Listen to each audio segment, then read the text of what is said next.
Ever since I was a child, I had to grow up on the streets, wrestling alley bears for food and fighting guards for my own freedom. It was in those streets that I knew I couldn't trust anyone but myself. The only thing for sure was that I had to find the monsters who put me there, to exact my revenge, and finally put my restless hunger for blood at ease. So is that why you're standing in the corner of a tavern conspicuously? That's something deeply mysterious and intriguing for you to find out. But I doubt you'd understand all the pain and suffering I've had to endure to— Alright then, I'll see you later. Wait, no, you were supposed to be deeply interested and ask me more about my backstory.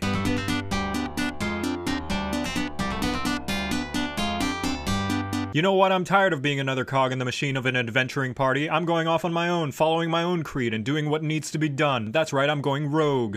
Do you get it? Rogues are the sneaky, stabby, skilly-willy utility monkeys of the Forgotten Realms, and the best pick if you're a backseat gamer since it lets you interrupt someone trying their best because they weren't doing it right. However, if you want to Mary Sue it up even more than you already are, you also get expertise so that you can upgrade those proficiencies to anime protagonist levels of ridiculous. Now I know what you're thinking, this sounds a lot like Bard, and while that's partly true, the difference is rogues aren't automatically assumed to be the comic relief. Instead, they're deep, dark, and brooding, 9 to 5, Monday through Friday, holidays excluded because who could be grumpy on Christmas? The other main difference is their unique combat feature, the sneak attack, and because the names in D&D are always inaccurate, you don't actually have to be low to the ground and covered in shit to deal the sneak attack bonus damage, but rather anytime the enemy's just not feeling up to it today and just wants to get it over with. This means if the enemy's being flanked, or if they're laying prone on the ground, or they just bragged about how high their IQ is, you know, things that would make them really easy to stab. You are, incidentally, not very easy to stab since you have a whopping 4 goddamn features dedicated to make you more difficult to pin down than figuring out if that teasing banter you had with your friend actually hurt their feelings or not. You can dodge when it's your turn, dodge when it's not your turn, dodge a giant ball of fire, and even dodge having to pay the bill on a first date. One especially unique trait of the rogue is their exclusive language, Thieves Can't. Thieves Can't what? I don't have the slightest clue, because it allows you to say a whole bunch of jargon that somehow translates into a completely different sentence. Timmy's having tea with the local blacksmith actually means let's go to the temple and steal some of the cleric's donations. Speaking of stealing, the thief archetype means you're especially fast at doing thiefy things, like picking locks, chugging potions, and hardcore parkour. Assassin makes your stabs extra stabby, and you can stab while disguising yourself as a child you saw who you can point to later and say they did it. Arcane Trickster basically turns you into a bard, except less talented or attractive, and allows you to hocus pocus somebody's wallet from 3 miles away.